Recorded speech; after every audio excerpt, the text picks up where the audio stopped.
Get ready for the dictation. Start. I feel it a great honor to inaugurate this memorable session of the World Forestry Congress. For the first time, it is meeting outside Europe in an Eastern country. The importance of the occasion is heightened by the fact that it is combined with the first session of the World Tropical Forestry Congress. It is fitting that the first of what I hope may be a regular series of tropical forestry congresses should be held in India, which has been working in this difficult field of forestry for close on a century. I am therefore happy that the offer of the Government of India to undertake responsibility for holding the Fourth World Forestry Congress was accepted by the Food and Agriculture Organization. That organization has extended its full cooperation in the difficult task of organizing the Congress, for which we are deeply grateful.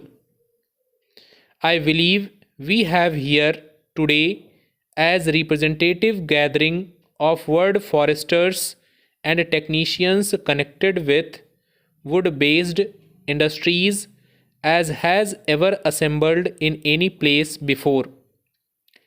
Delegates from 51 countries and representatives of a number of organizations such as the Food and Agriculture Organization, UNESCO and ILO are present at this inaugural session.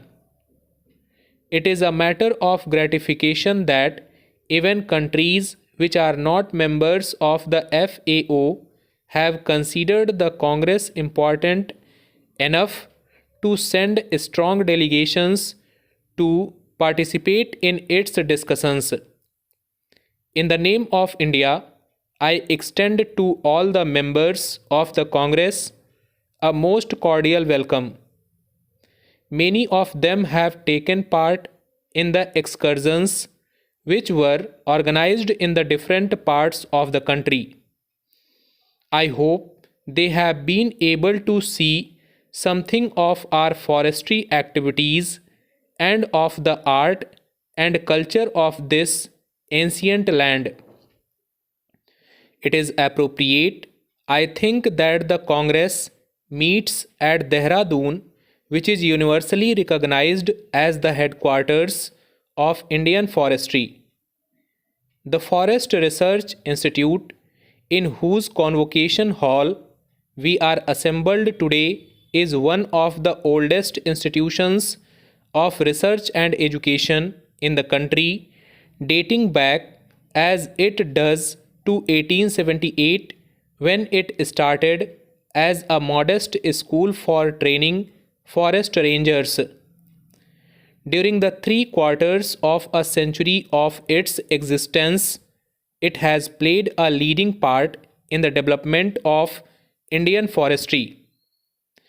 I believe its work is not unknown in international forestry circles for the betterment of a forestry infrastructure. I observe that the Congress has a comprehensive agenda before it, and I note with satisfaction that tropical forestry figures prominently in it.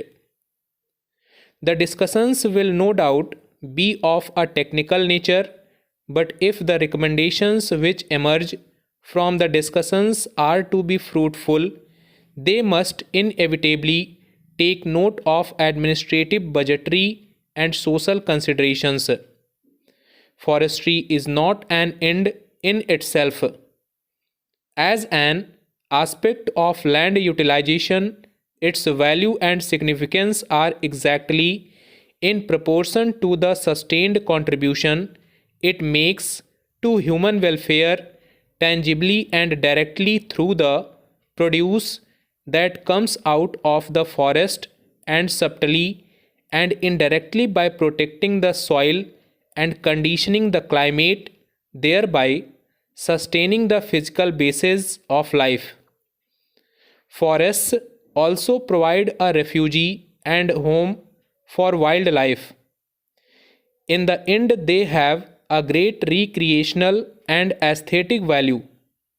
In India, the forests are closely bound up with our religious and spiritual heritage. Whatever function in the forests perform, the touchstone and measure of their value should be human satisfaction. Wood is essential for human life as fuel, as a versatile structural material, and as raw material of many products which are indispensable to modern life. Forests are efficient agents for soil conservation, for flood control, and for stream flow maintenance. In principle, it should not be difficult for any country to work out the proportion that forests should occupy in its territory and the manner in which they should be distributed so that they may yield in full their productive and protective values.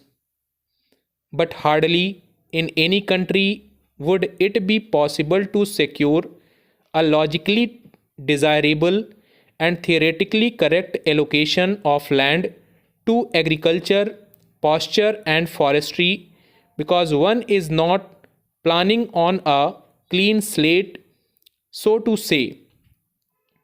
In an ancient country like India, the pressure of the human and cattle population on the soil makes the problem of obtaining sufficient land under forest one of peculiar difficulty.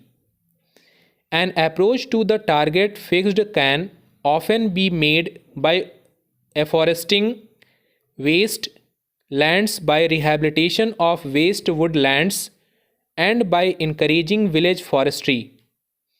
There are, however, limits to what can be done in these directions. Every country has to strike a balance between the competitive claims of agriculture, animal husbandry, and forestry for use of the land for productive purposes, and this balance must, in the last resort, be based on considerations of what is practically possible in a given set of conditions rather than on what may be theoretically desirable.